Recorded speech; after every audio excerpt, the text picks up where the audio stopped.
Hello everyone, thanks for joining us here for This Week in Agribusiness. I'm Mike Pearson. Over this growing season, we've been checking in with our friends from NUTRIEN Ag Solutions about progress in the field. Earlier this season, we talked with Kyle HUVAR of Valcampo, Texas, about how crops were faring in his region, South Texas, along the Gulf Coast. Things were looking pretty good then, and he joins us now for an update. Kyle, good to talk with you again, and can you fill us in? How'd harvest go in coastal South Texas? Hey, good morning, Mike. Yes, sir. So we were set up for a record crop last time I spoke with you. We did make a record crop. We're in the process, and Hurricane Beryl came and paid us a visit. So a few hours inland from the coast, the Gulf of Mexico, where the wind speed was high, is where we had the most damage. And we had a lot of corn go down and cotton that was setting up for a 3+ bale crop that, didn't end up being where growers wanted it to be.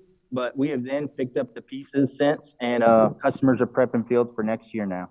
It's always about looking forward to the future. And of course, NUTRIEN Ag Solutions work with row crop farmers across the country in their fields. But I understand you also do a lot of work with turf grass and ornamental grasses as well, Kyle. Let's talk a little bit about that. What is the growing season for turf grass in Texas?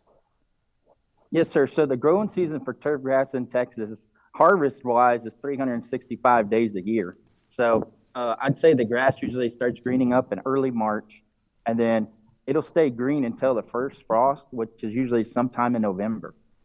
All right. Well, given the heat and some of the challenges that Texas homeowners face, what would you recommend is the best time to plant a yard? So I would say the best time to sod your yard would be early spring, mid-spring, and then really skipping summer if you can help it and going into the fall months, just because it'll give you a little bit more break from the heat and be able to use water a little bit better, because a lot of the cities in Texas now are getting water restrictions. So the summer months, if you get cut off on your water when you fresh seed your grass, you might not be able to get it growing in well.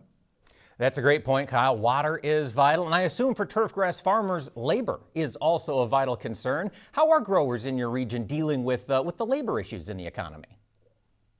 Yes, sir. So over the last 20 years, as labor's gotten shorter, harder to find help, growers in South Texas on turf farms have went from machines that had a four-man manual harvester to a one-man automated harvester, where the machine's auto-stacking the pallet and doing all the work of 3 people. So that's really cut down on labor shortage, or helped.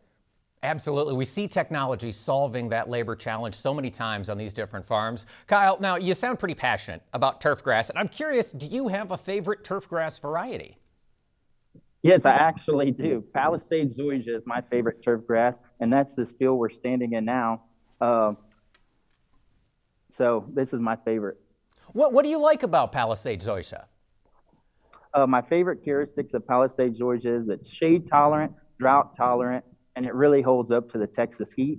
It doesn't require a whole lot of maintenance. So it's an all well-rounded variety. All right, Kyle, what other recommendations would you have for folks looking to seed a quality grass? Yeah, so to seed a quality grass, it really is going to depend on what area of Texas you're in. There's so many different areas. This farm I'm standing on now, Horizon Turf Grass in Wharton, Texas, has over 8 to 10 different varieties of turf to be able to ship all over the state. So it's really going to depend on where you're at for what variety you would want to plant. And the best way to get an answer on that would probably be talking to your local turf farmer in your area and asking them. Absolutely. So much of it depends on geography. Kyle HUVAR, NUTRIEN Ag Solutions, thanks for joining us one more time to fill us in on progress down there in South Texas. Thank you. And folks, you can learn more about the solutions that NUTRIEN Ag Solutions brings to the table at nutrienagsolutions.com.